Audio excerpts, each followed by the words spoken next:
ان کو ڈرپ لگائی گئی تھی، زخموں کی ڈریسنگ تبدیل کر دی گئی تھی۔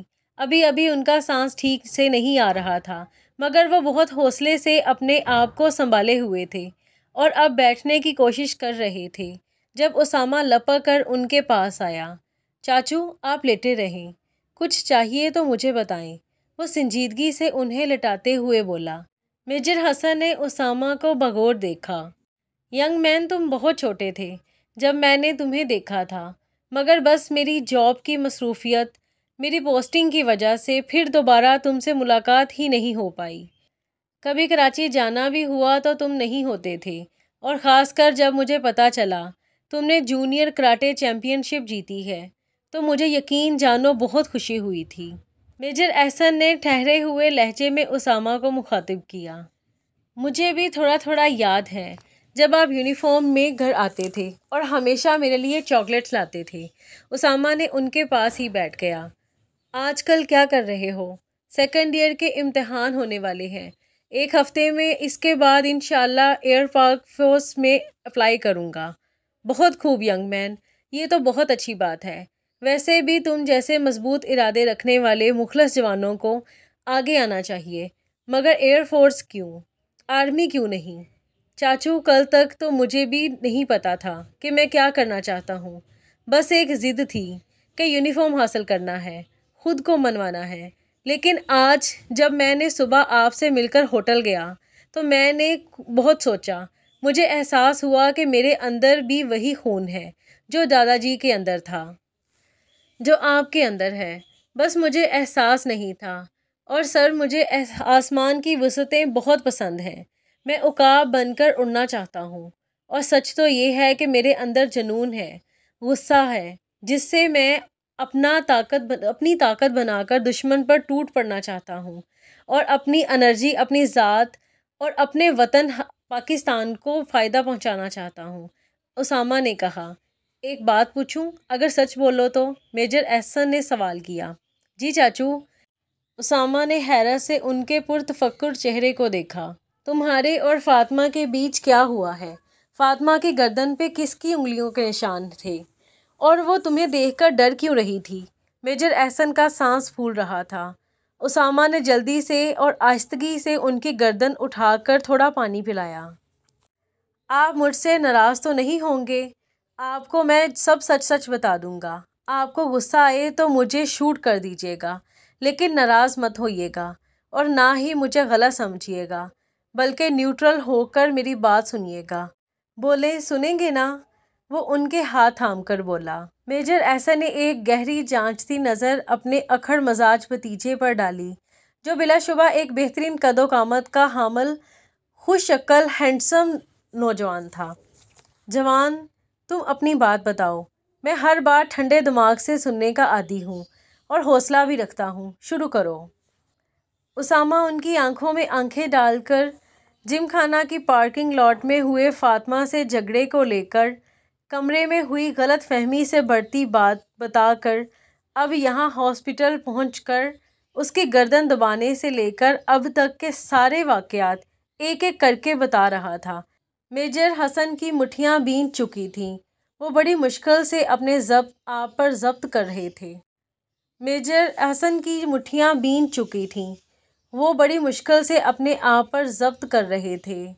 چاچو، مجھے کچھ نہیں پتا کہ میں نے کیا کیا ہے، لیکن مجھے اتنا پتا ہے کہ اب فاطمہ کو لے کر میری فیلنگز بہت عجیب ہیں۔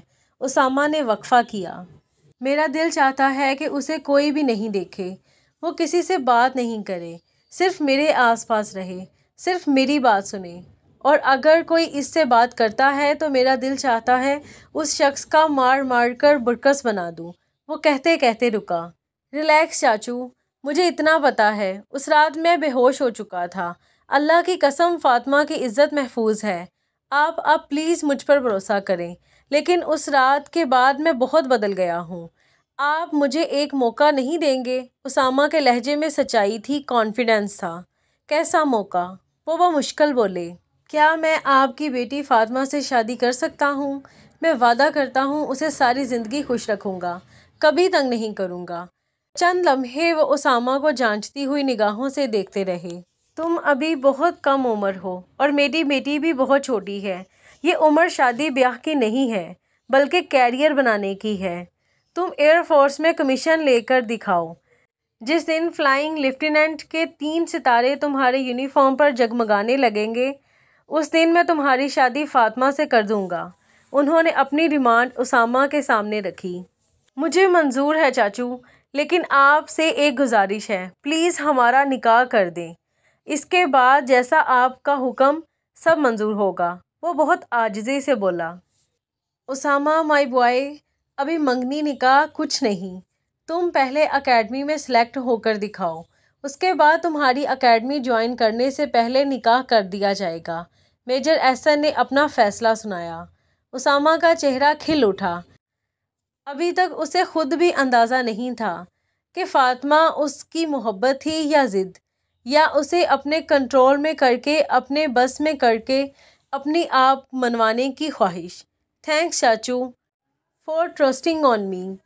Don't forget your promise to keep my daughter happy and from now on she is your responsibility. وہ کہتے ہوئے آنکھیں موند کر لیٹ گئے۔ میجر احسن کے چہرے پر بلا کی سنجیدگی تھی۔ ایک بیٹی کا باپ ہونا ایک بہت بڑی ذمہ داری تھی۔ انہیں رہ رہ کر اپنی کوتاہی کا احساس ہو رہا تھا۔ وہ فاطمہ کو ابھی بہت وقت تھا کہہ کر بچوں کی طرح پالتے رہے تھے۔ وہ بہت ہی سیدھی اور معصوم تھی، زمانے سے انجان، بس اپنے بابا کی گڑیا۔ دوسری جانب وہ اسامہ کے اندر تک اتر چکے تھے۔ وہ ایک بہت ہی جوشیلا لڑکا تھا جس کی صلاحیتوں سے انہیں ہرگز انکار نہیں تھا۔ یقیناً وہ فاطمہ کے لیے ایک اچھا انتخاب تھا، لیکن ابھی بہت کم عمر تھا اور پتہ نہیں ایئر فورس میں کمیشن بھی لے پاتا یا نہیں۔ وہ سوچے چلے جا رہے تھے۔ ان کا سر پھٹنے لگا تھا، طبیعت بگڑ رہی تھی، پر وہ خود پر قابو رکھے بند آنکھوں میں اپنی گڑیا فاطمہ کا چہرہ بسائے اس کے مستقبل کو لے کر فکر مند تھے۔ فجر کی اذان ہو رہی تھی۔ اسامہ کو عجیب سا احساس ہوا۔ وہ تیزی سے کرسی سے اٹھ کر احسن چاچو کے پاس آیا۔ ان کے سرہانے لگے ہارٹ مانیٹر میں لکیریں تیزی سے بلنک رہی تھیں۔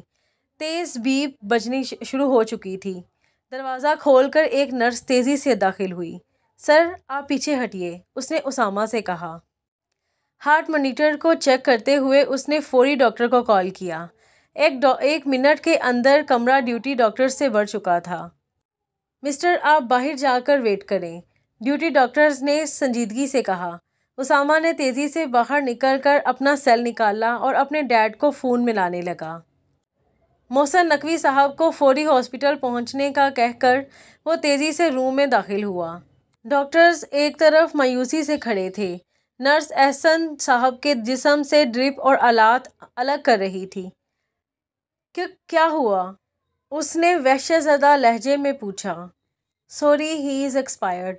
ڈاکٹر کا جواب سنتے ہی وہ تیزی سے میجر احسن کی طرف بڑھا۔ وہ بڑے پرسکون انداز میں لیٹے ہوئے تھے۔ اسامہ نے ان کا ہاتھ تھاما جو برف کی طرح سرد تھا۔ چاچو، اس نے تیزی سے ان کا چہرہ تھپتھپایا اور سینے پر سر رکھا، مگر سب ویران تھا، کوئی زندگی کی رمق نہیں تھی۔ میجر احسن کے انتقال کو 2 دن ہو چکے تھے۔ آج سوئم تھا۔ فاطمہ ابھی تک شوق میں تھی۔ اسے ابھی تک یقین نہیں آ رہا تھا کہ اس کے بابا اب اس کے ساتھ نہیں رہے۔ وہ اب بھی کبھی بھی انہیں نہیں دیکھ پائے گی۔ غم حد سے زیادہ تھا۔ آنکھوں سے آنسو بہتے بہتے خشک ہو چکے تھے۔ لگتا تھا ابھی بابا آ جائیں گے، اسے گلے لگا کر پیار کریں گے، اس سے باتیں کریں گے۔ السلام علیکم سر۔ سفید قمیض شلوار میں ملبوس اسفند مسجد میں محسن نقوی کے پاس آیا۔ وعلیکم السلام بیٹا، انہوں نے شفقت سے جواب دیا۔ میجر احسن کی ڈیڈ باڈی کو پنڈی سے کراچی لانے سے تدفین تک حسن ایک پاؤں پر کھڑا سارے کام میں ہاتھ بٹا رہا تھا۔ سر مجھے کل ڈیوٹی جوائن کرنی ہے، اگر آپ کی اجازت ہو تو جانے سے پہلے فاطمہ سے مل لوں۔ کب نکل رہے ہو؟ بس 1 گھنٹے میں نکلنا ہے سر۔ ٹھیک، تم گھر جا کے مل لو، میں تو ابھی قبرستان جاؤں گا۔ انہوں نے اجازت دی۔ اسفند گھر کے اندر داخل ہوا تو مسز نقوی نے اس کا استقبال کیا۔ تمہارے انکل مجھے کال کر چکے ہیں، تم اندر جا کر فاطمہ سے مل لو۔ میں اسنیک اور چائے بھجواتی ہوں، کوشش کرنا وہ بھی کچھ کھا پی لے، 2 روز سے بھوکی ہے۔ اسفند سر ہلاتا ہوا ان کے بتائے کمرے کی جانب بڑھا، دستک دیکھ کر اندر داخل ہوا۔ سامنے دیوار سے ٹیک لگائے فاطمہ زمین پر بیٹھی ہوئی تھی، چہرے اور آنکھیں رو رو کر سوج چکی تھیں۔ بابا چلے گئے، اس نے سسکی بھری۔ اگر تم اس طرح رو گی، کھانا پینا چھوڑ دو گی تو بابا کو تکلیف ہوگی۔ فاطمہ تو اچھی لڑکی ہے، اپنے بابا کو تکلیف تو نہیں دے گی نا؟ اس نے پوچھا۔ اچھا میری بات غور سے سنو، مجھے بیس رپورٹ کرنی ہے۔ تم میرا فون نمبر لکھ لو، بلکہ یاد کر لو۔ کوئی بھی مشکل ہو، پریشانی ہو، مجھے کال کرنا، میں آ جاؤں گا۔ خود کو اکیلا مت سمجھنا۔ اس نے اپنا فون نمبر فاطمہ کو رٹوایا۔ تھوڑی دیر بعد وہ اجازت لے کر اٹھ کھڑا ہوا۔ اسامہ اپنے چاچو کے انتقال کے بعد چپ تھا۔ وہ مرنے سے پہلے پوری رات اسامہ سے باتیں کرتے رہے تھے۔ اب اسے ان کے کیے وعدوں پر پورا اترنا تھا۔ ایئر فورس میں کمیشن حاصل کرنا تھا، فاطمہ کا خیال رکھنا تھا۔ وقت گزر رہا تھا، وہ انٹر کے امتحان دے چکا تھا اور اب سنجیدگی سے انٹیلیجنس ٹیسٹ اور اکیڈمک ٹیسٹ کی تیاری کر رہا تھا۔ اسے کسی بھی چیز کا ہوش نہیں تھا، بس ایک جنون سوار تھا کہ اس کے سارے دوست اس کا حوصلہ بڑھا رہے تھے۔ وقت گزرتا جا رہا تھا۔ فاطمہ چپ چاپ اپنے کمرے میں ہی زیادہ تر وقت گزارتی تھی۔ جب مسز نقوی نے اس کے ڈاکومنٹس منگوا کر فرسٹ ایئر میں اس کا داخلہ کروایا، فاطمہ نے اپنے سبجیکٹ پری میڈیکل کے سلیکٹ کیے تھے۔ وہ بھی اپنی امی کی طرح ڈاکٹر بن کر اپنے بابا کی خواہش پوری کرنا چاہتی تھی۔ کالج میں اس کا وقت اچھا گزر رہا تھا اور گھر میں بھی سکون تھا۔ وہ اپنا کھانا پینا کمرے میں ہی کرتی تھی۔ اسامہ سے اس کا سامنا کافی عرصے سے نہیں ہوا تھا۔ اسامہ انٹیلیجنس ٹیسٹ اور پھر اکیڈمک ٹیسٹ پاس کر چکا تھا، میڈیکل بھی ہو گیا تھا اور اب ISSB کے ٹیسٹ کی تیاری جاری تھی۔ وہ حمزہ سے مل کر واپس آ رہا تھا جب اسے اسٹاپ پر کالج یونیفارم میں کھڑی لڑکی پر فاطمہ کا گمان ہوا۔ اس نے تیزی سے چوک پر اپنی سپورٹ بائک گھمائی اور سیدھی فاطمہ کے سامنے لے جا کر روک دی۔ تم ادھر کیوں کھڑی ہو؟ وہ سن گلاسز اتار کر سر پر ٹکاتے ہوئے بولا۔ فاطمہ نے کوئی جواب نہیں دیا اور منہ پھیر کر کھڑی ہو گئی۔ وہ تپ کر بائک سے اترا۔ تمہیں آواز سنائی نہیں دیتی کیا؟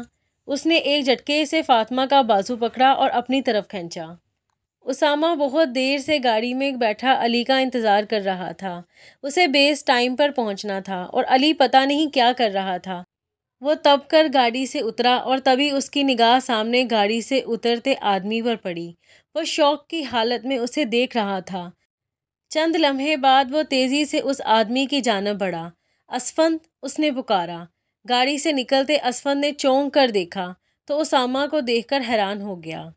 اسامہ تیزی سے چلتا ہوا اسفند تک آیا اور اس کا گریبان پکڑ لیا۔ فاطمہ کہاں ہے؟ وہ فنکارا۔ اسفند اپنے سامنے اسامہ کو کھڑا دیکھ کر حیران رہ گیا۔ تم ادھر کیا کر رہے ہو؟ اسفند نے سوال کیا۔ بات مت پلٹو، 3 سال سے مسٹر اسفند تمہیں ٹریک کر رہا ہوں۔ تم پوسٹنگ پر تھے، بتاؤ فاطمہ کدھر ہے؟ اسامہ گھرایا۔ کیپٹن اسامہ، تم آج بھی ویسے ہو، ٹریننگ بھی تمہیں بدل نہیں سکی۔ خیر حالات کی خرابی کی وجہ سے سب پوسٹڈ آفیسر کو رپورٹ کرنے کا حکم دیا گیا ہے۔ میں آج ہی بمبر پہنچا ہوں۔ تم میرے ساتھ گھر چلو، آرام سے بات کرتے ہیں۔ اسفند نے اس کے ہاتھ اپنے گریبان سے ہٹائے۔ گھر؟ اسامہ حیران ہوا۔ میں آزاد کشمیر سے ہی تعلق رکھتا ہوں اور میرا آبائی گھر ادھر بمبر ضلع میں ہی ہے، بڑے میدان کے پاس۔ وہ گاڑی کا دروازہ کھولتے ہوئے بولا۔ میرے پاس اس سب کا ٹائم نہیں ہے، مجھے 1 گھنٹہ میں بیس رپورٹ کرنا ہے، اس لیے میرے سوال کا جواب دو۔ گھر چلو، تمہیں سارے سوالات کے جواب مل جائیں گے۔ اسفند نے اسے بیٹھنے کا اشارہ کیا۔ اسامہ دھڑکتے ہوئے دل کے ساتھ گاڑی میں بیٹھ گیا۔ وہ اسفند کے گھر میں فاطمہ کی حیثیت دیکھنے سے ڈر رہا تھا۔ کیا بدتمیزی ہے؟ میرا ہاتھ چھوڑو۔ ملیحہ کا غصہ سے برا حال تھا۔ آپ جیسی سرپھری کو ایسے ہی ڈیل کرنا چاہیے، حمزہ علی نے سختی سے کہا۔ وہ ان دونوں کو لے کر گاڑی کے پاس پہنچ گیا تھا۔ اندر بیٹھیں، میں آپ دونوں کو ہسپتال تک لے چلتا ہوں۔ آپ سیمپل ڈراپ کر لیں، پھر میں واپس کیمپ تک چھوڑ دوں گا۔ حمزہ علی نے دروازہ کھول کر ملیحہ کو اندر دھکیل کر ثنا کو بیٹھنے کا اشارہ کیا۔ اب یہ کدھر چلا گیا؟ وہ اسامہ کو چاروں طرف دیکھتے ہوئے بڑبڑایا اور جیب سے سیل نکال کر اسامہ کا نمبر ملایا۔ ہیلو اسامہ، کہاں ہو یار؟ اور دوسری طرف کی بات سننے لگا۔ ٹھیک ہے، پھر کل پرسوں جب بھی ٹائم ملے ضرور ملنا۔ علی نے فون رکھا اور کھڑکی سے باہر دیکھنے لگا۔ اب آپ گاڑی چلانے کی زحمت کریں گے یا باہر ہی گھورتے رہیں گے؟ ملیحہ تب کر بولی۔ حمزہ علی نے خوشمگی نگاہوں سے ملیحہ کو گھورتے ہوئے گاڑی سٹارٹ کی۔ ملیحہ بی بی، ہر وقت کوئلے چبانا چھوڑ دو۔ لڑکیوں میں اتنا ایٹیٹیوڈ نہیں ہونا چاہیے، نقصان پہنچاتا ہے، وہ رساں سے سمجھاتے ہوئے بولے۔ آپ میرے ابا نہیں ہیں جو میرے نفع نقصان کی فکر کریں، ڈرائیور ہیں تو روڈ آپ میرے ابا نہیں ہیں جو میرے نفع نقصان کی فکر کریں، ڈرائیور ہیں، روڈ پر دھیان دیں۔ استغفر اللہ، میں کیوں تمہارا ابا بننے لگا؟ ہاں، تمہارے بچوں کے ابا بننے کے بارے میں سوچا جا سکتا ہے۔ حمزہ علی نے کانوں کو ہاتھ لگایا۔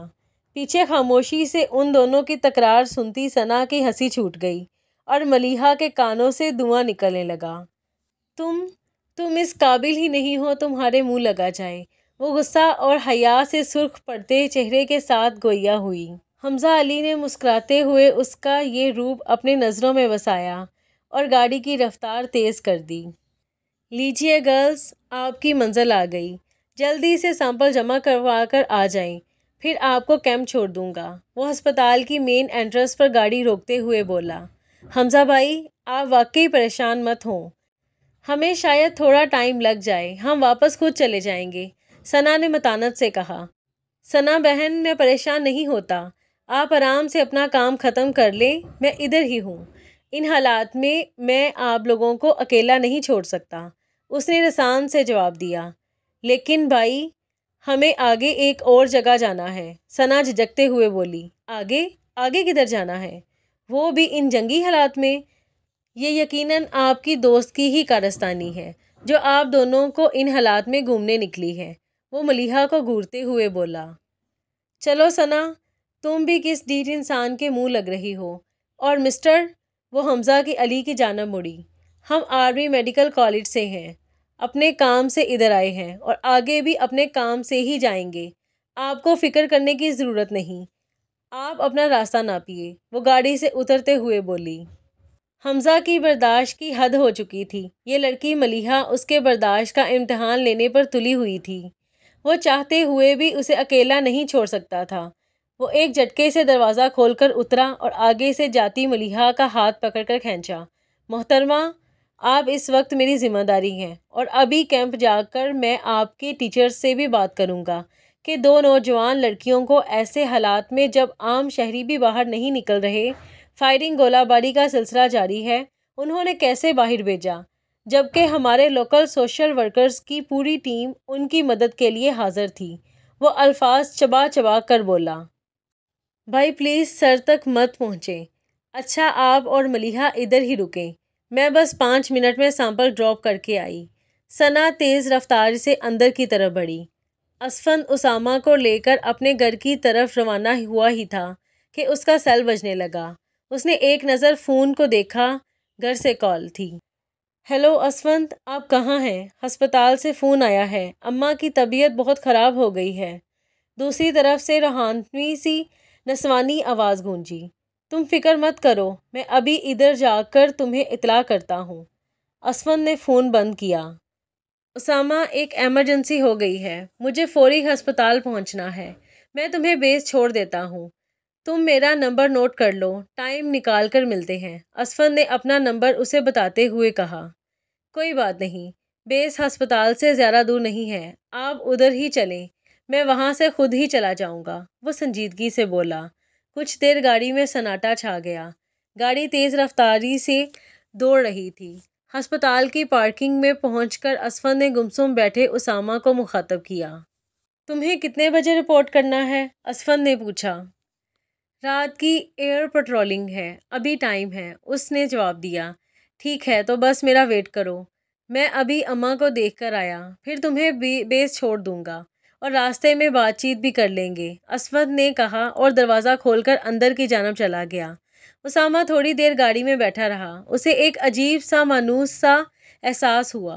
پھر وہ خود بھی نیچے اتر کر اندر کی جانب بڑھا۔ اس کا ارادہ اسفند کی اماں کی طبیعت معلوم کرنے کا تھا۔ تم ادھر کیا کر رہی ہو؟ ڈرائیور کدھر ہے؟ وہ بائک سے اتر کر فاطمہ کے سامنے آ کر کھڑا ہو گیا۔ اس کا بچہ بیمار تھا، اس لیے منع کر دیا تھا۔ ویسے بھی ویگن آتی ہی ہوگی۔ وہ سڑک کی جانب دیکھ رہی تھی۔ آؤ میں تمہیں گھر چھوڑ دیتا ہوں۔ وہ اسے ساتھ آنے کا اشارہ کرتے ہوئے بائک کی جانب بڑھا۔ نہیں پلیز آپ جائیں، میں خود چلی جاؤں گی۔ فاطمہ نے فوراً انکار کیا۔ فاطمہ مجھے انکار سننا پسند نہیں، تم آ رہی ہو یا میں آؤں؟ وہ پلٹ کر سرد لہجے میں بولا۔ فاطمہ کوئی نیا تماشا نہیں چاہتی تھی، اس لیے سانس بھرتے ہوئے اس کی بائک کے پاس آ کر کھڑی ہو گئی۔ اب کیا تمہیں بائک پر بیٹھنے کے لیے باقاعدہ نوٹیفیکیشن دینا ہوگا؟ وہ گلاسز پہنتے ہوئے تپ کر بولا۔ میں آج تک بائک پر نہیں بیٹھی، مجھے ڈر لگتا ہے اور بیٹھنا بھی نہیں آتا، وہ اٹک اٹک کر بولی۔ اوہ گاڈ! وہ نیچے اترا۔ اس نے فاطمہ کو خود پیچھے بیٹھ کر دکھایا، سمجھایا کہ کیسے بیٹھنا ہے۔ فاطمہ بہت ہی جھجکتے ہوئے پیچھے بیٹھی۔ فاطمہ کے بیٹھتے ہی اس نے بائک کو ایک زور سے کک لگائی۔ اسامہ بائک کو پوری کوشش کر کے اپنے مزاج کے برخلاف کم سپیڈ پر چلا رہا تھا، مگر پھر بھی فاطمہ کی حالت بری تھی۔ وہ پیچھے بیٹھی خوف سے کپ کپا رہی تھی۔ اسے لگ رہا تھا کہ وہ اب گری کہ اب۔ گھر پہنچ کر بائک کے رکتے ہی وہ اپنا دوپٹہ سنبھالتے ہوئے اتری۔ اسامہ نے بڑی حیرانی سے فاطمہ کے فک چہرے کو دیکھا۔ کیا ہوا؟ سب ٹھیک تو ہے؟ تمہارا منہ کیوں بنا ہوا ہے؟ ایک تو تمہیں اتنی دھوپ میں بسوں کے دھکوں سے بچا کر گھر لے کر آیا ہوں اور تم بجائے شکریہ کے منہ بنائی بیٹھی ہو۔ وہ جاتی ہوئی فاطمہ کی کلائی پکڑ کر روکتے ہوئے بولا۔ میں ٹھیک ہوں، وہ منمنائی۔ آج تقریباً 4 ماہ بعد اس کا سامنا اسامہ سے ہوا تھا۔ اچھا چلو یہ بتاؤ کالج کیسا چل رہا ہے؟ اسٹڈیز میں کوئی ہیلپ چاہیے کیا؟ اسامہ نے نرمی سے پوچھا۔ سب ٹھیک ہے، پلیز میرا ہاتھ چھوڑیں۔ وہ ہاتھ چھڑا کر اس کی بولتی نظروں کے سامنے سے غائب ہو جانا چاہتی تھی۔ میں اپنے ISIB ٹیسٹ کی تیاریوں میں اتنا مصروف تھا کہ تم سے بھی ملاقات نہیں کر پایا، لیکن میں ہمارے لیے ہی کر رہا ہوں۔ اس نے فاطمہ کے جھکے ہوئے سر کو بغور دیکھا۔ اچھا اپنے سبجیکٹ تو بتاؤ، میں تمہیں اپنے نوٹس نکال دوں گا، اس نے آفر کی۔ نہیں، اس کی ضرورت نہیں ہے۔ وہ کسی بھی طرح غائب ہو جانا چاہتی تھی۔ کیا تمہیں فزکس، کیمسٹری، کسی بھی سبجیکٹ میں ہیلپ یا ریفرنس بک کی ضرورت نہیں ہے؟ اس نے سوال کیا۔ میرے پاس آرٹس کے سبجیکٹ ہیں، سب ہی بہت آسان ہیں، کوئی ہیلپ کی ضرورت نہیں، وہ بڑے آرام سے بولی۔ آرٹس؟ تم نے سائنس نہیں لی؟ وہ حیران ہوا۔ نہیں، وہ سر جھکاتے ہوئے بولی۔ چلو کوئی بات نہیں، میں ہوں نا، ویسے بھی مرد کو اسٹرانگ ہونا چاہیے، تمہیں جو اچھا لگے وہ پڑھو۔ وہ ہنستے ہوئے اپنی گرفت ڈھیلی کرتے ہوئے بولا۔ فاطمہ گرفت ڈھیلی پڑتے ہی اپنا ہاتھ چھڑاتی ہوئی تیزی سے اندر بھاگ گئی۔ اسامہ کا سلیکشن ہو گیا تھا، اس کی خوشی اپنے عروج پر تھی۔ ابھی جلد ہی اسے اکیڈمی جوائن کرنی تھی۔ وہ آج کل اسی تیاریوں میں مصروف تھا۔ وقت کم تھا، کام زیادہ تھا، دوستوں سے ملنا ملانا چل رہا تھا۔ علی بھی لندن جا رہا تھا ہائر اسٹڈیز کے لیے۔ شام کا وقت تھا۔ محسن نقوی صاحب اور نوشابہ فاطمہ کے ساتھ لان میں بیٹھے چائے سے لطف اندوز ہو رہے تھے جب اسامہ کی گاڑی پورٹیکو میں آ کر رکی۔ کار کا دروازہ بند کر کے وہ جیسے ہی سیدھا ہوا، اس کی نظر ممی ڈیڈ کے ساتھ بیٹھی فاطمہ پر پڑی۔ سبز لباس میں اس کی شہابی رنگت کھلی پڑ رہی تھی۔ دوپٹہ سر پر تھا، مگر دوپٹے سے جھانکتے سیاہ بال ہوا سے شرارت کر رہے تھے۔ وہ کتنی دیر تک ساکت کھڑا اسے دیکھتا رہا، پھر ڈیڈ کی آواز سن کر چونکتا ہوا ان سب کی جانب بڑھا۔ السلام علیکم۔ اس نے سب کو سلام کیا اور کرسی گھسیٹ کر فاطمہ کے پاس بیٹھ گیا۔ اسامہ بیٹا کہاں مصروف ہو؟ کبھی گھر بھی ٹک جایا کرو، نوشابہ نے شکایت کی۔ ڈیڈ مجھے آپ سے ایک بہت امپورٹنٹ بات کرنی ہے۔ وہ سیدھا ہو کر بیٹھ گیا۔ کیا بات ہے؟ انہوں نے چشمہ اتارتے ہوئے سنجیدگی سے پوچھا۔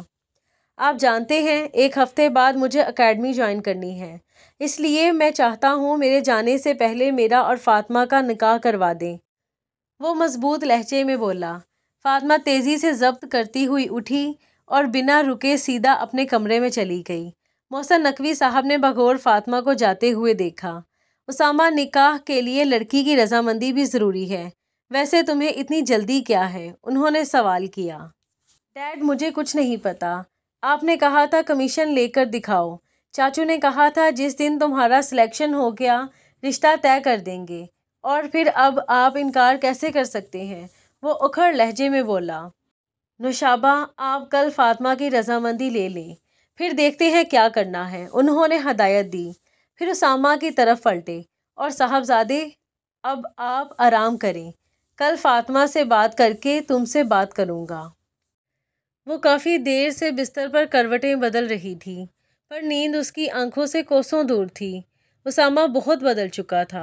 اسامہ کی آنکھوں سے جھانکتے منہ زور جذبات اس سے پوشیدہ نہیں تھے، مگر اس کا دل ابھی بھی اسامہ پر بھروسہ کرنے کو راضی نہیں تھا۔ میں بس ان کی ضد ہوں، جسے حاصل کر کے وہ نیچا دکھانا چاہتے ہیں۔ وہ الجھی سلجھی سوچوں سے گھبرا کر اٹھ بیٹھی، سر درد سے پھٹا جا رہا تھا۔ گھڑی دیکھی، رات کے 10 بج رہے تھے۔ نوشابہ اور محسن صاحب ایک عشائیہ میں شرکت کرنے کے لیے گئے ہوئے تھے۔ وہ اٹھ کر دوپٹہ شانوں پر درست کرتی ہوئی کچن کی جانب بڑھی، ارادہ چائے بنانے کا تھا۔ اسامہ گھر واپس آیا تو کچن میں لائٹ جلتی دیکھ کر کچن کے دروازے تک آیا۔ اندر وہی دشمنے جاں چولہے کے پاس کھڑی بڑے انہماک سے چائے بنا رہی تھی۔ کیا ہو رہا ہے؟ وہ بولتے ہوئے اندر داخل ہوا۔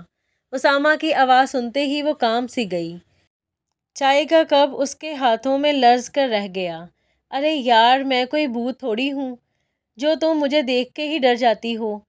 خیر چھوڑو، سب اچھا ہے، تم مجھے ادھر ہی مل گئی، مجھے تم سے کچھ ضروری بات کرنی ہے۔ وہ اس کے ہاتھوں سے کپ لے کر میز پر رکھتے ہوئے بولا۔ فاطمہ آج شام اس کی نکاح کی خواہش سن چکی تھی، وہ اس سے بچ رہی تھی۔ اس وقت بھی اس کا دل پوری رفتار سے دھڑک رہا تھا۔ وہ بنا سوچے سمجھے تیزی سے پیچھے مڑی اور بھاگتی ہوئی اوپر اپنے کمرے کی جانب بڑھی، ارادہ خود کو کمرے میں بند کر لینے کا تھا۔ اسامہ نے حیرت سے اس کے رویے کو دیکھا، پھر ایک جست میں لمبے لمبے قدم اٹھاتا اس سے سیڑھیوں پر جا لیا تھا۔ یہ کیا حرکت تھی؟ وہ اتنے غصے سے بولا کہ فاطمہ کانپ کر رہ گئی۔ اگلے ہی لمحے اسامہ نے اس کا بازو دبوچا اور اسے گھسیٹتے ہوئے اپنے کمرے میں لا کر دیوار سے لگا کر اس کا راستہ روک کر کھڑا ہو گیا۔ دیکھو فاطمہ، ہر بات کی، ہر رویے کی ایک حد ہوتی ہے۔ ایسا رویہ اختیار کر کے تم دن بہ دن میری ضد، میرا جنون بنتی جا رہی ہو۔ وہ گھررایا۔ فاطمہ کا چہرہ شدت سے ضبط سے سرخ پڑ گیا تھا۔ اسامہ کا خوف، اس کی پلس اتنی نزدیک کی، اس کا غصہ فاطمہ کو ڈرا رہا تھا۔ وہ لرز رہی تھی۔ اسامہ نے بہت افسوس سے اس کی حالت دیکھی۔ مانا کہ میں بہت غصے والا ہوں، جنونی ہوں، مگر تمہارے معاملہ میں میرا دل، میرا دماغ بدل چکا ہے۔ تمہیں مجھ سے، اسامہ نقوی سے ڈرنے کی ضرورت نہیں ہے۔ وہ نرمی سے اس کے چہرے پر انگلی پھیرتے ہوئے بولا۔ فاطمہ ایک جھرجھری سے لے کر پیچھے ہوئی۔ میں تمہارا بہت خیال رکھوں گا، میں سمجھدار ہوں، بہت جلد اپنا کیریئر بھی بنا لوں گا، بس تمہیں مجھ پر بھروسہ کر کے تو دیکھو۔ وہ اس کا راستہ روکے کھڑا تھا۔ آپ پلیز راستہ چھوڑیں، وہ غصہ دباتے ہوئے بولی۔ ایک دن تم دیکھنا، میں تمہارے سو کالڈ ہیرو کی طرح ایئر فورس آفیسر بنوں گا، دنیا تسلیم کرے گی۔ مجھ سے بڑا جنونی پائلٹ کہیں نہیں دیکھا، وہ جذب سے کہہ رہا تھا۔ فاطمہ خاموشی سے سر جھکائے اپنے جوتوں کو دیکھ رہی تھی۔ وہ کسی بھی طرح اس بات سے، اس گھر کے مکینوں سے، اسامہ سے دور بھاگ جانا چاہتی تھی۔ میں تمہاری ہر خواہش پوری کروں گا، دنیا کی ہر نعمت تمہارے قدموں میں لا کے ڈال دوں گا، تمہارے لیے خوبصورت سا گھر بناؤں گا جہاں ہم دونوں مل کر رہیں گے، بس تم شادی کے لیے ایگری کر لو۔ کل میں جب موم تم سے جواب طلب کریں تو تمہارے لبوں سے صرف اور صرف اقرار کا اظہار ہونا چاہیے، انڈرسٹینڈ؟ وہ دو ٹوک لہجے میں بولا۔ میں، فاطمہ نے ہمت جمع کر کے سر اٹھایا۔ مجھے ابھی پڑھنا ہے، میں شادی نہیں کرنا چاہتی۔ مجھے پتہ ہے، تم ابھی بہت چھوٹی ہو، میں تمہارے 18 سال کے ہونے کا ویٹ کروں گا، اس طرح مجھے بھی 2 سال مل جائیں گے۔ جب میں اکیڈمی سے واپس آؤں گا تو پھر ہم رخصتی کروا لوں گا، ابھی ہم صرف نکاح کریں گے، اس نے سنجیدگی سے سمجھایا۔ اس نے فاطمہ کے سرخ پڑتے چہرے کو دیکھا۔ تم فکر مت کرو، ابھی تو میری ٹریننگ میں ہی 2 سال لگنے ہیں، اس لیے بے فکر ہو کر اپنی پڑھائی پر توجہ دو، اس نے فاطمہ کو دلاسا دیا۔ آپ ایسے کیوں کہہ رہے ہیں؟ آپ بھی ٹریننگ کریں اور پلیز مجھے بھی پڑھنے دیں، ابھی یہ سب ضروری تو نہیں، وہ سر اٹھا کر بولی۔ اسامہ نے بغور اس کے چہرے کا جائزہ لیا۔ ضروری ہے، میں تمہیں اکیلا اس طرح آزاد نہیں چھوڑ سکتا، ایک بار، بس ایک بار میرے نام ہو جاؤ، پھر میں آرام سے اپنا دھیان ٹریننگ پر لگاؤں گا اور تم آرام سے پڑھتی رہنا۔ آپ پلیز راستہ چھوڑیں، وہ زچ ہو کر رہ گئی۔ جاؤ آرام کرو، ویسے بھی تمہیں ابھی اپنے اچھے برے کا علم نہیں ہے، یہ اہم فیصلہ بھی مجھے ہی کرنا ہوگا۔ وہ ایک کونے پر ہو کر اسے راستہ دیتے ہوئے بولا۔ وہ اس کے سامنے سے ہٹتے ہی تیزی سے کنی کراتی ہوئی کمرے سے باہر نکل گئی۔ صبح فجر کا وقت تھا، سارا گھر سویا پڑا تھا، وہ نماز پڑھ کر بیٹھی ہوئی تھی۔ آج کافی عرصے کے بعد اس کے اندر پھر حساسیت کی لہر اٹھ رہی تھی۔ خاموشی سے باہر لان میں آ کر چہل قدمی کرنے لگی۔ ہلکی ہلکی ٹھنڈی سی ہوا نے ماحول میں سوگواری پھر بڑھا دی۔ وہ خاموشی سے جا کر جھولے پر بیٹھ گئی۔ اسامہ کا جارحانہ انداز دیکھ کر، اس کی بات سن کر اس کا دل مضطرب ہو گیا تھا۔ اللہ میاں، آپ نے ایسا کیوں کیا؟ میرے بابا مجھ سے لے لیے اور یہ جنونی انسان میرے پیچھے لگا دیا۔ یا اللہ میری محبت اس کے دل سے نکال دے، یا اللہ مجھے اس مشکل سے نکال دے۔ وہ فجر کے وقت جھولے پر بیٹھی اللہ سے گلے شکوے کر رہی تھی۔ دن چڑھ رہا تھا، صبح کے 9 بج رہے تھے، گھر میں کھڑپڑ شروع ہو چکی تھی۔ وہ پس مزدہ انداز میں اٹھی اور اندر کمرے کی جانب بڑھی تھی کہ لیونگ روم سے نوشابہ نے اسے آواز دی، فاطمہ بیٹی ذرا ادھر تو آؤ۔ السلام علیکم آنٹی۔ وہ سلام کرتی ہوئی ان کے پاس آ کر بیٹھ گئی۔ انہوں نے ملازمہ کو اس کے لیے جوس لانے کو کہا اور پھر اس کی طرف متوجہ ہوئی۔ بیٹا، بہت پہلے میں نے تم سے کہا تھا مجھے ممی بولا کرو، تم نے مان بھی لیا تھا، مگر پھر خیر تم مانو یا نہ مانو، میرے لیے تم ہمیشہ میری بیٹی رہو گی۔ انہوں نے اس کے شرمندہ چہرے کو دیکھتے ہوئے بات مکمل کی۔ اچھا چھوڑو سب، بس مجھے ایک بات بتاؤ، اسامہ تمہیں کیسا لگتا ہے؟ انہوں نے سوال کیا۔ جی؟ ان کے اس سوال پر وہ ایک دم گھبرا اٹھی۔ دیکھو بیٹی، اسامہ تم سے شادی کرنا چاہتا ہے، میں تمہاری اس بارے میں رائے جاننا چاہتی ہوں۔ تم دونوں ہی ابھی بہت چھوٹے ہو، اس لیے ہم سوچ رہے ہیں اگر تم راضی ہو تو ابھی صرف نکاح کر دیتے ہیں۔ تم بتاؤ تمہارا کیا خیال ہے؟ انہوں نے سنجیدگی سے پوچھا۔ آنٹی، فاطمہ کی آنکھوں میں نمی اتر آئی۔ کیا واقعی آپ میری بات سنیں گی، مانیں گی؟ وہ بھرائے ہوئے لہجے میں آنکھوں میں بڑی آس لیے انہیں دیکھ رہی تھی۔ فاطمہ، تمہیں بیٹی صرف زبان سے نہیں کہا بلکہ دل سے مانا ہے، تم بے جھجک ہو کر بولو۔ انہوں نے اس کی ہمت بڑھائی۔ وہ مجھے ابھی پڑھنا ہے، میں ابھی بھی، آپ پلیز انکل کو منع کر دیں، ابھی کچھ نہیں کریں، مجھے یہ سب اچھا نہیں لگ رہا۔ وہ الجھے انداز میں اپنی بات ان تک پہنچانے کی کوشش کر رہی تھی۔ ٹھیک ہے بیٹا، کوئی زبردستی نہیں ہے، میں تمہارے انکل کو تمہارا انکار پہنچا دوں گی۔ نوشابہ نے اس کے سر پر ہاتھ پھیرا۔ ان کے چہرے پر اس وقت بلا کا تفکر چھایا ہوا تھا۔ اسامہ کو آج علی کو سی آف کرنے جانا تھا۔ وہ جلدی تیار ہو رہا تھا جب دروازہ ہلکا سا نوک کر کے محسن نقوی صاحب اندر داخل ہوئے۔ Good morning dad. Young man, کہاں کی تیاری ہے؟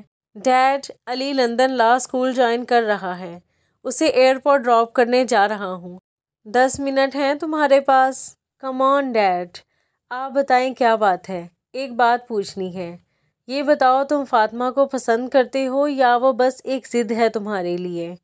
ڈیڈ، میں آپ کو کیا بتاؤں، میں فاطمہ کو پسند نہیں کرتا، بلکہ بات پسندیدگی سے بھی آگے کی ہے، میں اس سے محبت کرنے لگا ہوں، اور آپ کو پتہ ہے پہلی ملاقات سے لے کر کچھ عرصہ تک میں اس سے سخت چڑھتا تھا، وہ بس ایک چیلنج تھی میرے لیے، پر اچانک سے وہ مجھے اچھی لگنے لگی۔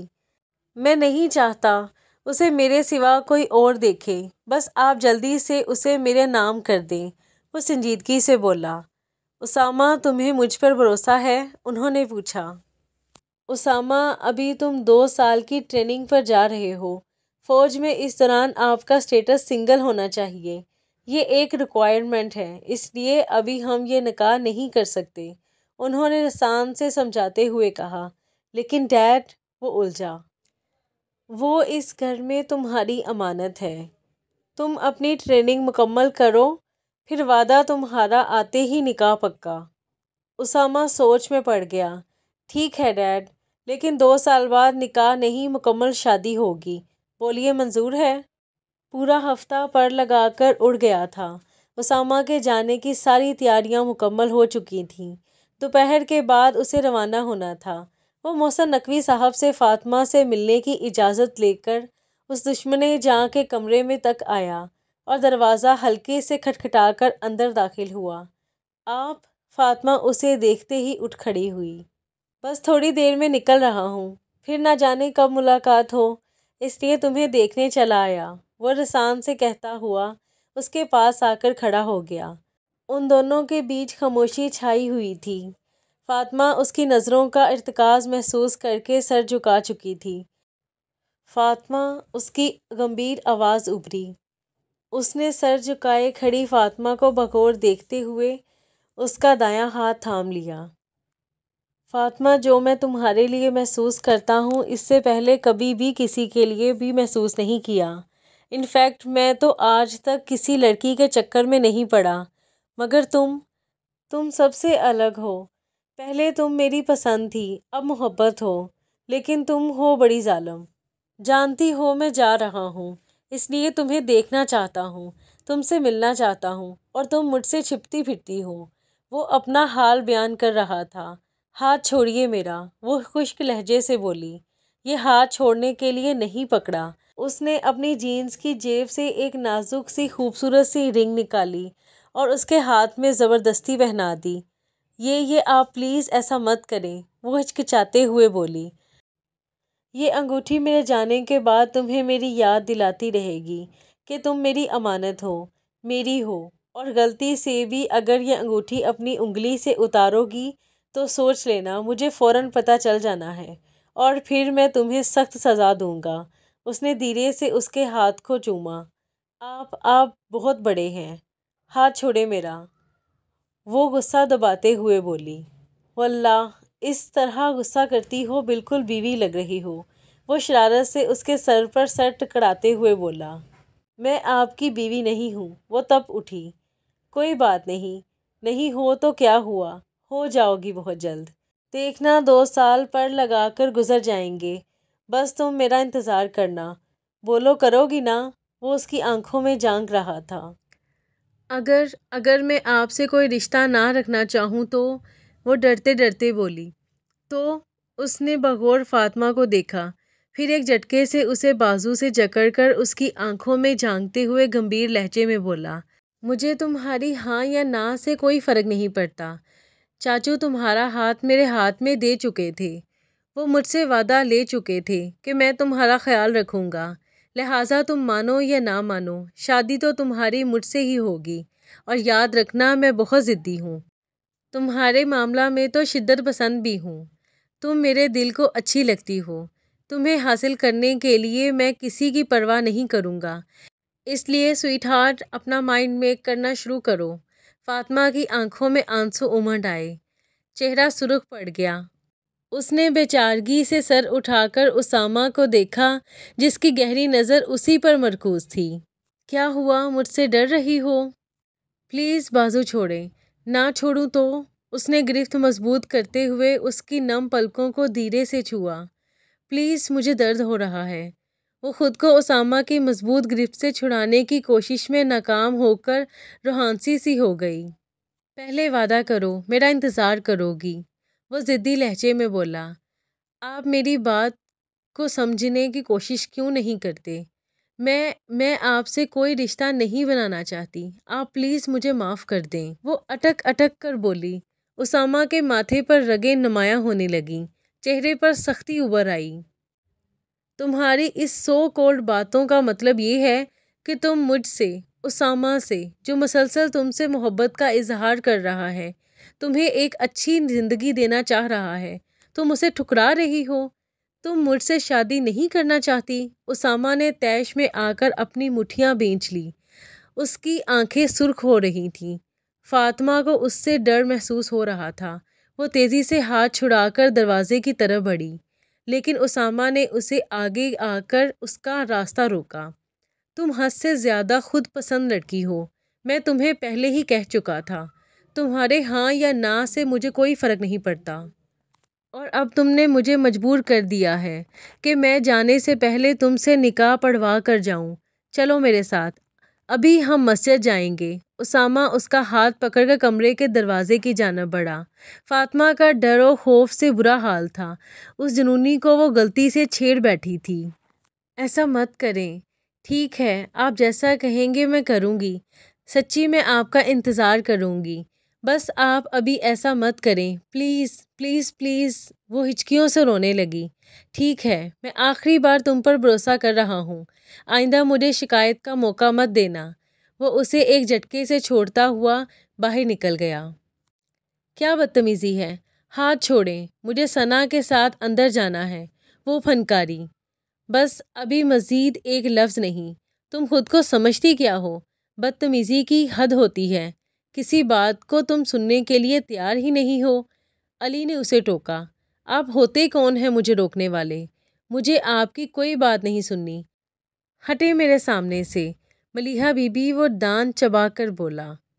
میں کون ہوں یہ تمہیں جلد پتہ چل جائے گا۔ ابھی کے لیے تم اپنے اس خالی دماغ میں یہ بات بٹھا لو کہ اگر آج کے بعد تم مجھے کیمپ سے باہر دکھائی دی تو اسی وقت اٹھا کر اپنے گھر لے جاؤں گا۔ اور اسے دھمکی مت سمجھنا۔ I am damn serious. Maliha کے چہرے کی رنگت بدل گئی تھی۔ وہ سہم گئی تھی۔ سرخ و سفید رنگت پر سنہری خوف و ہراس سے پھیلی ہوئی آنکھیں کسی کا بھی ایمان ڈگمگا سکتی تھیں۔ اس نے ایک گہری نظر لے کر اس کے سہمے ہوئے دلکش روپ کو نظروں میں سمویا۔ علی نے ملیحہ کے ہاتھ پر اپنی گرفت مضبوط کی اور اسے لے کر تیزی سے گاڑی کا دروازہ کھول کر اس میں بٹھا دیا۔ ملیحہ کو ایک غسیلا روپ دیکھ کر ڈر گئی تھی۔ وہ جس طرح سے اسے گھور رہا تھا، وہ گھبرا کر اپنے سر پر جمے دوپٹے کو مزید ٹھیک کرنے لگی۔ ریلیکس ہو جاؤ یار، تم تو اتنا ڈر رہی ہو، مجھے خود پر دہشت گرد ہونے کا گمان ہونے لگا ہے۔ وہ مسکراتے ہوئے گویا ہوا۔ ویسے جس طرح تم اکڑ رہی تھی، مجھے تو لگا تھا کہ تم ایک بہت بولڈ لڑکی ہو۔ وہ ہو سکتا ہے مجھے ایک زوردار تھپڑ مار دو۔ وہ اسے نارمل کرنے کی کوشش کر رہا تھا۔ جو بھی تھا، وہ تھی تو ایک نازک سی لڑکی جو اس کے سخت لہجے سے ڈر گئی تھی۔ تندی باندھ مخالف سے نہ گھبرا اے عقاب، یہ تو چلتی ہے تجھے اونچا اڑانے کے لیے۔ اسامہ کی ٹریننگ شروع ہو چکی تھی۔ اکیڈمی کی ٹریننگ بہت سخت تھی۔ ڈسپلن، نفس پر کنٹرول، خود پر قابو پانا۔ اس کے اندر غیر محسوس انداز میں تبدیلیاں پیدا ہو رہی تھیں۔ اسے 2 سال سے زیادہ گزارنے تھے اور اس کی ٹریننگ دوران ہی اپنی خامیوں کو جاننے کا موقع ملا، اپنے غصہ پر قابو پانا ممکن ہوا تو ساتھ ہی ساتھ اس کی جنونی فطرت کو ایک مقصد ملا۔ وہ اکثر گھر فون کرتا تھا، ممی سے ڈیڈ سے بات ہو جاتی تھی، لیکن فاطمہ کبھی بھی فون پر نہیں آئی تھی۔ اسے دیکھے کافی وقت گزر چکا تھا، مگر اسامہ بھی اب اس یونیفارم میں ہی ملنا چاہتا تھا۔ اس کی پوری توجہ اپنی ٹریننگ پر تھی۔ وہ اپنے ارادوں میں اٹل تھا۔ 2 سال، تقریباً 2 سال کا عرصہ گزر چکا تھا۔ فاطمہ کا 2nd ایئر کا رزلٹ آ چکا تھا۔ اس کے مارکس بہت اچھے آئے تھے۔ وہ اپنے آگے کا لائحہ عمل سوچ رہی تھی۔ اس کا ارادہ راولپنڈی میں آرمی میڈیکل کالج میں داخلہ لینا تھا۔ وہ آج کل اسی کے ٹیسٹ کی تیاریوں میں مصروف تھی۔ اس کی خواہش تھی کہ وہ بھی اپنی ماں کی طرح ڈاکٹر بن کر فورس جوائن کرے، اپنے ماں باپ کے نقش قدم پر چلے۔ فاطمہ بیٹی، کیا سوچ رہی ہو؟ نوشابہ نے اس کے کمرے کا دروازہ کھول کر سوچوں میں گم فاطمہ کو متوجہ کیا۔ ارے آنٹی، آپ کب آئیں؟ پلیز اندر آئیے۔ وہ ان کی آواز سن کر چونک کر کھڑی ہو گئی۔ فاطمہ، تمہیں محسن اسٹڈی میں بلا رہے ہیں، انہوں نے پیغام دیا۔ جی آنٹی، میں جاتی ہوں۔ وہ اس بات میں سر ہلاتے ہوئے شانوں پر دوپٹہ درست کرتی ہوئی اوپر منزل پر بنے اسٹڈی روم کی طرف بڑھی۔ انکل، آپ نے بلایا؟ وہ دروازہ نوک کر کے اندر جھانکتے ہوئے بولی۔ محسن نقوی صاحب نے چشمہ اتار کر ہاتھ میں تھامی کتاب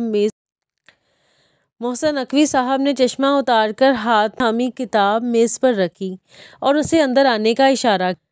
وہ انہیں سلام کرتی ہوئی سامنے ایک سیٹر صوفے پر بیٹھ گئی۔ فاطمہ بیٹی، مجھے تم سے ایک اہم بات کرنی ہے اور مجھے پوری امید ہے میری بیٹی میری بات غور سے سنے گی اور عمل بھی کرے گی، انہوں نے اسے دیکھتے ہوئے کہا۔ جی انکل، کہیے، وہ تابعداری سے بولی۔ بیٹا، احسن میرا چھوٹا بھائی تھا، جگر کا ٹکڑا تھا۔ آج اس کی وفات کو 2 سال کا عرصہ گزر چکا ہے اور اس کی وصیت کے مطابق جب اسامہ ٹریننگ مکمل کر لے گا تو تمہیں اس کی زوجیت میں دے دیا جائے گا۔ لیکن انکل، اس نے تڑپ کر ان کی بات ٹوکی۔ بیٹی، اس 2 سال کے عرصے میں اسامہ بہت بدل چکا ہے۔ میں جتنی بار بھی اس سے مل کر آیا ہوں، وہ مجھے ایک نیا جوان لگا ہے، جو شیلا وطن کی محبت سے چور، بالکل تمہارے بابا جیسا۔ اور اب 3 ماہ میں اس کی ٹریننگ ختم ہو جائے گی۔ اس لیے بیٹی، میں چاہتا ہوں تم شادی کے لیے اپنا مائنڈ سیٹ کرنا شروع کرو، انہوں نے پیار سے سمجھایا۔ انکل، میں آگے پڑھنا چاہتی ہوں، پلیز ابھی آپ یہ سب مت کریں، اس نے ریکویسٹ کی۔ دیکھو بچے، یہ سب تو اسامہ کی ٹریننگ پر جاتے وقت ہی طے ہو چکا تھا۔ ویسے بھی تم شادی کے بعد بھی پڑھ سکتی ہو، BA ہی تو کرنا ہے، کہیں سے بھی کر لو، پرائیویٹ پڑھ لو، جو تمہیں آسان لگے، انہوں نے آرام سے کہا۔ فاطمہ سر ہلاتی ہوئی اٹھ کر واپس اپنے کمرے میں آ گئی۔ اسے بہت افسوس ہو رہا تھا۔ سگے ماں باپ واقعی ہی سگے ماں باپ ہوتے ہیں، ان کی کمی کوئی بھی پوری نہیں کر سکتا۔ مانا کہ محسن انکل اور نوشابہ آنٹی نے اسے بہت پیار سے رکھا تھا، لیکن انہیں تو یہ تک نہیں پتا تھا کہ وہ آرٹس نہیں سائنس پڑھ رہی ہے۔ وہ BA نہیں کرنا چاہتی، MBBS کرنا چاہتی ہے، اور سب سے بڑھ کر اس کا آرمی میں ڈاکٹر بننا اس کے بابا کی خواہش تھی۔ انہوں نے کبھی بھی اس سے اسامہ یا کسی کے بارے میں کوئی بھی بات نہیں کی تھی۔ وہ کیسے مان لیتی کہ یہ شادی اس کے پیارے بابا کی وصیت ہے؟ اس کے دل میں بدگمانی پیدا ہو چکی تھی۔ اسے لگ رہا تھا کہ انکل آنٹی صرف اپنے بیٹے کا سوچ رہے ہیں۔ 3 ماہ، بس 3 ماہ اس کے پاس تھے۔ اس کے بعد اسامہ نے واپس آ جانا تھا۔ بہتر یہی تھا کہ وہ اس کی آمد سے پہلے اپنا ٹھکانہ کر لے۔ یہ سوچ اس کے دماغ میں جڑ پکڑ چکی تھی۔ ان 2 سالوں میں وہ ایک مضبوط قوت ارادی رکھنے والی دوشیزہ کے روپ میں ڈل چکی تھی۔ میجر احسن کا بینک اکاؤنٹ اس کے نام پر ٹرانسفر ہو چکا تھا۔ وہ بڑے آرام سے اپنے تعلیمی اخراجات خود اٹھا سکتی تھی۔ آرمی میڈیکل کالج راولپنڈی میں داخلے شروع ہو رہے تھے۔ اس نے بہت سوچ سمجھ کر اسفند سے مدد لینے کا فیصلہ کیا۔ یہیں پر قسط نمبر 4 کا اختتام ہوتا ہے۔ 5ویں اور آخری قسط آپ کو اسی کی ڈسکرپشن اور اینڈ سکرین پر مل جائے گی۔